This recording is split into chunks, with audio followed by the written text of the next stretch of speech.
अस्सलाम वालेकुम नाज़रीन, आज एक नई वीडियो के साथ हाजिर खिदमत है। ऑफ द स्क्रीन की रिएक्शन वीडियो। जब से प्राइम मिनिस्टर साहब ने यौम आज़ादी वाले दिन पाकिस्तान की कमांड यानी रॉकेट कमांड फ़ोर्स और मिज़ाइल फ़ोर्स एक अलग से इसको कमांड फ़ोर्स बनाई है, तब से पूरे हिंदुस्तान में सफ़े मातम बिछ गई है और उनकी नींदें जो हैं वो उड़ गई हैं। अब वो दिन को भी नहीं सोएंगे, रात को भी नहीं सोएंगे।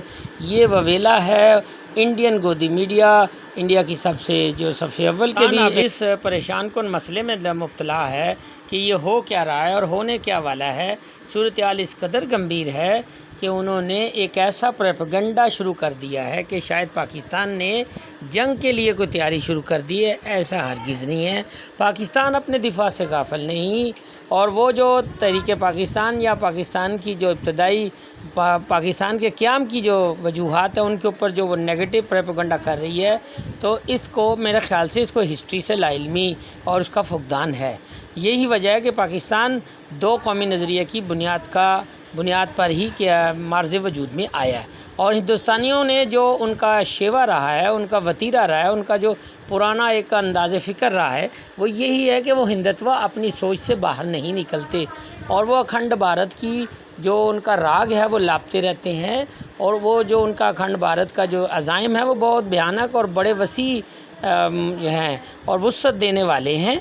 लेकिन पाकिस्तान को अगर बात करते कि जी मिज़ाइलों के नाम पाकिस्तान ने उन अफ़गान जंगजुओं के नाम से क्यों रखे हैं, तो वो उस वक़्त पाकिस्तान और हिंदुस्तान एक सब कॉन्टिनेंट था और पूरे बरसगीर पर उस वक्त यही हुक्मरान जो थे मुग़ल अम्पायर्स थे और उनमें हीरो भी थे, और वो हीरो हमारे हैं क्योंकि उन्होंने इनको अच्छा खासा लताड़ा है। अगर महमूद गज़नबी ने 17 हमलों के बाद इनके मंदिर डाहे हैं तो वो ठीक किया है, और बुत परस्ती को फ़रोग़ नहीं देता इस्लाम, और यही उसकी वाज़ेह अक्कासी कि वो हमारे जंगजू उनके नाम से, और फिर उसके बाद बाज़ीरुद्दीन बाबर के नाम से हैं, वो भी उन्होंने बाबरी मस्जिद बनाई, वो बड़ा अजीम मुग़ल बादशाह रहे हैं।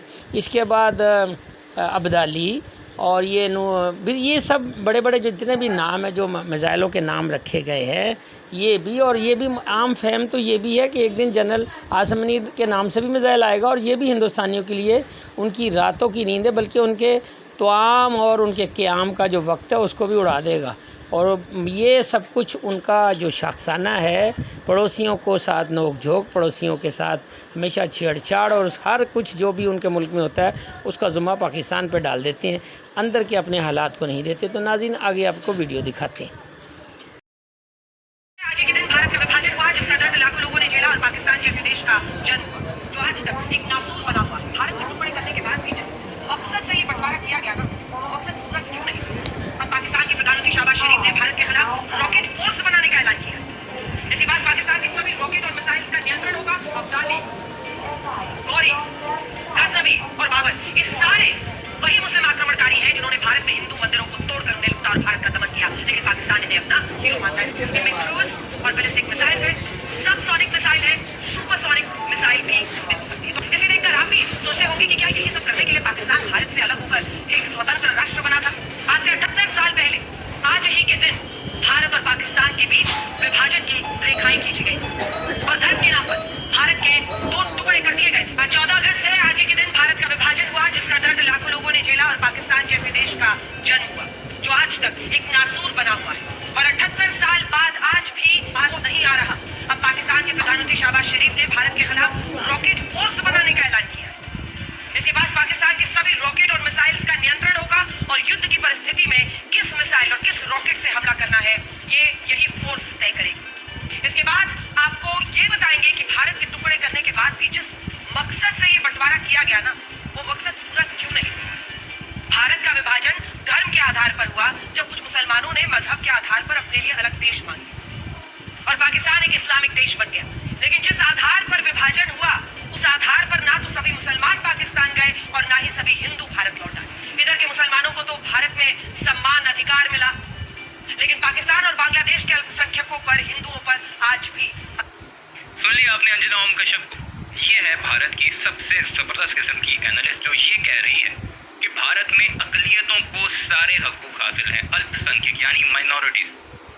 लेकिन ये जो लव जिहाद का चैप्टर होता है, ये थूक जिहाद का जो चैप्टर होता है, ये जो गाय के नाम पर मार काट की जाती है, ये जो मस्जिद की जगह मंदिर जो आज से 500-500 साल पुरानी मस्जिदें हैं उनके नाम पर मंदिरों की जगह बनाकर उन्हें मार काट की जाती है, या फिर कोई वैसे ही एक शोशा छोड़कर मुसलमानों का कत्लेआम किया जाता है। ये वैसे फजूल खबरें हैं और जो वीडियोज आती हैं वो भी शायद AI जनरेटेड हो, जो आए रोज दुनिया के सामने आती हैं और मुसलमानों का वहाँ पर किस तरह कत्लेआम होते। छोड़िए मुसलमानों को, मुसलमान तो तुम्हारे दुश्मन हैं। सिखों के साथ तुम क्या कुछ करते रहे।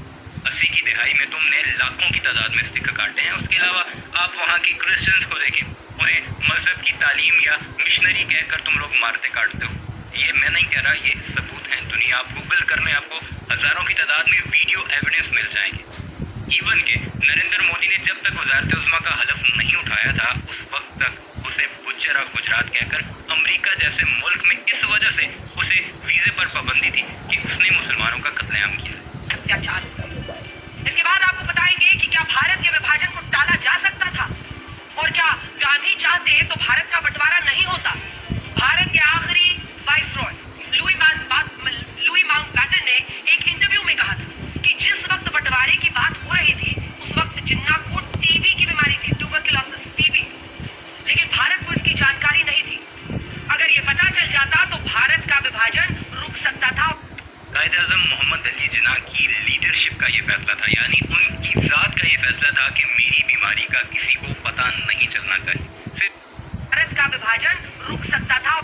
कायद-ए-आज़म मोहम्मद अली जिन्ना की लीडरशिप का ये फैसला था, यानी उनकी ज़ात का ये फैसला था कि मेरी बीमारी का किसी को पता नहीं चलना चाहिए। सिर्फ उनके जो क्लोज सर्कल था, चंद गिने चुने लोग थे जिनमें उनकी फैमिली भी शामिल थी, उन्हें पता था कि ये इस बीमारी का शिकार है और इन्होंने बचना नहीं है। इनके पास बहुत कम वक्त है, यानी 1 साल के अंदर अंदर फिर कायद-ए-आज़म मोहम्मद अली जिन्ना फौत हो गए। कायद-ए-आज़म ने खुद नहीं बताया था, ये उन्हें पता था कि अगर मुझे कुछ हो गया तो ये हिंदू जो हैं ये फिर पाकिस्तान बनने में रोड़े अटकाएंगे, और उन्होंने पता तक नहीं लगने दिया। ये थी वो लीडरशिप। और ये बात हम ऐसे ही नहीं कह रहे, हम आपके पास वो सारी किताबें आज लेकर आए हैं जिसमें ये बातें लिखी गई हैं। जब पाकिस्तान की सरकार अपने लोगों का पेट भरना चाहिए, उनकी गरीबी दूर करना चाहिए, विकास के लिए काम करना चाहिए, तब वो युद्ध की तैयारियों में जुटी हुई है। और हम आपको एक एक करके दिखाते हैं। देखिए, पाकिस्तान के प्रधानमंत्री शहबाज शरीफ ने अपने एक नए बयान में कहा है कि वो पाकिस्तानी सेना की एक नई रॉकेट फोर्स बनाएंगे। Rocket force, Pakistan army rocket force command. एक स्वतंत्र कमांड होगी जिसके पास पाकिस्तान के सभी रॉकेट्स, मिसाइलों का नियंत्रण होगा और युद्ध के हालात में किस मिसाइल को किस रॉकेट से हमला करना है ये सभी यही रॉकेट फोर्स तय करेगी।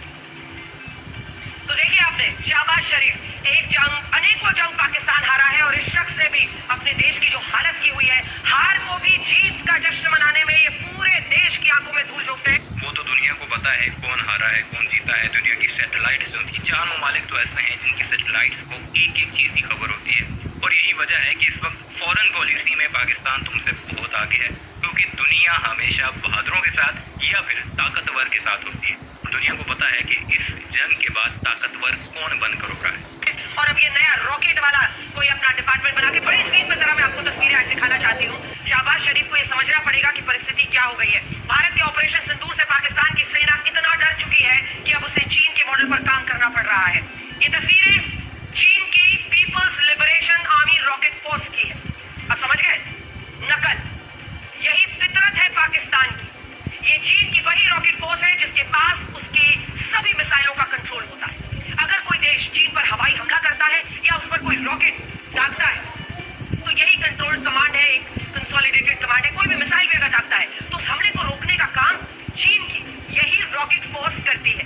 बाद में जवाबी हमले भी इसी रॉकेट फोर्स द्वारा किए जाते हैं। अब आप समझ गए? शहबाज शरीफ इसके आइडिया पर चल रहे हैं। ऐसे नकल के लिए भी अकल की जरूरत। अभी सिर्फ ऐलान हुआ है और उनकी चीखें निकलना शुरू हो गई। अभी उसका कयाम होगा, फिर उसका तुम्हें रद्द अमल दिखेगा, फिर तुम्हारे ऊपर मिसाइल बरसेंगे, फिर तुम्हारी चीखें तब निकलनी चाहिए।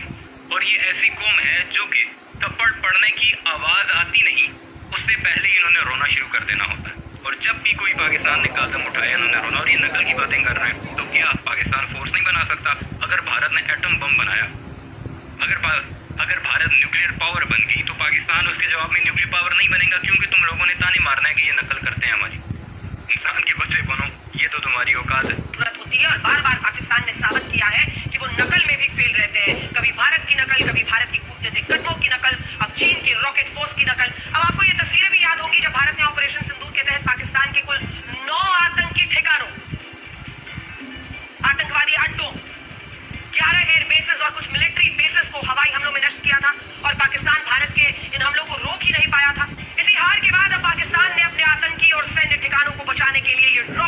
बनाई है और इसे लगभग 250 मिसाइलों की जिम्मेदारी सौंपी गई है।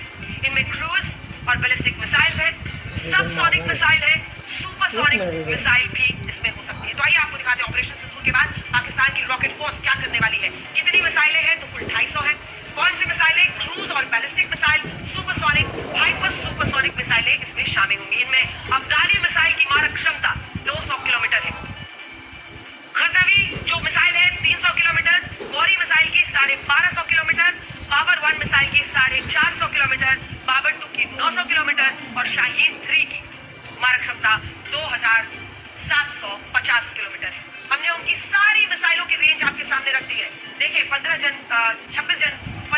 अगस्त के पहले दोनों ही देशों में अगर आप देखिए तो सरहद पर तनाव है, तैयारी पूरी है। भारतीय सेना ने भी अपने तमाम सरहद पर ड्रिल्स किए हैं। उधर पाकिस्तान क्या क्या कर रहा है? 14 अगस्त के जस्ट पहले वो रॉकेट फोर्स का ऐलान कर देता है। वहीं उनकी पूरी मिसाइलें और उनकी क्षमता हमने आपको दिखा दी है। हालांकि इस रॉकेट फोर्स को जो मिसाइलें दी गई हैं उनके नाम भी भारत के लोगों को जरूर देखने चाहिए। नाम क्या क्या है? अब्दाली, गौरी, गजनवी और बाबर, ये सारे वही मुस्लिम आक्रमणकारी हैं जिन्होंने भारत में हिंदू मंदिरों को तोड़कर उन्हें लूटा और भारत का दमन किया, लेकिन पाकिस्तान इन्हें अपना हीरो मानता है। सबसे पहले हम अहमद शाह अब्दाली की बात करते हैं। अफगान लुटेरा था ये, अब जिसकी वजह से पाकिस्तान ने एक अफगानी लुटेरे का नाम पाकिस्तान में बनने की मिसाइल का नाम रख दिया। अगला गौरी, मोहम्मद गौरी, भारत पर कई बार हमला करने वाला यही वो तबका है जिसकी वजह से शायद एक और मिसाइल का नाम गौरी रख दिया। तो कुल मिलाकर उनकी मानसिकता इन नामों के चयन से दिखती है। महमूद गजनवी, भारत पर 17 बार आक्रमण किया था, तो उसका नाम तो सीने से लगाना ही था। सोमनाथ मंदिर पर हमला करने वाला महमूद गजनवी, भारत की संपत्ति लूटने वाला।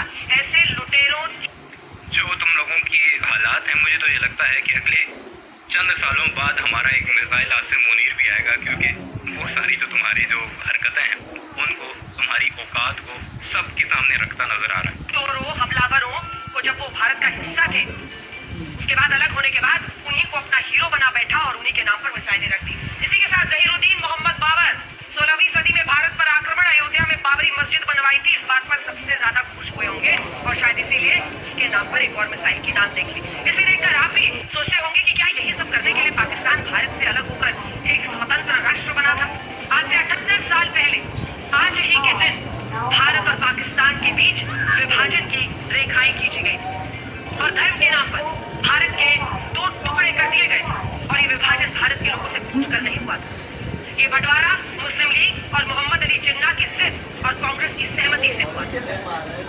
3 जून 1947 को जब भारत के आखिरी वाइसरॉय यूए माउंटबैटन ने यह ऐलान किया कि मोहम्मद अली जिन्ना और कांग्रेस पार्टी भारत पाकिस्तान के विभाजन पर सहमत हो गए हैं, तब इस ऐलान पर कांग्रेस के ज्यादातर नेता तालियां बजा रहे थे। उस समय भी महात्मा गांधी अब इसी बात ये गांधी के ऊपर पड़ती रही और गांधी को गालियाँ चलिए निकालते रहे, क्योंकि भारतीय जनता पार्टी का नैरेटिव यही है कि वो गांधी को अपना लीडर नहीं मानते, हीरो नहीं मानते। इवन के नोट जो उनके जेब में होते हैं उसके ऊपर गांधी की तस्वीर ही होती है। पर सारे मामले पर आपकी क्या राय है? रॉकेट फोर्स का जो खौफ है भारतीयों के दिलों पर, वो तो आपने देख लिया। कमेंट सेक्शन में अपनी राय का इज़हार जरूर कीजिएगा।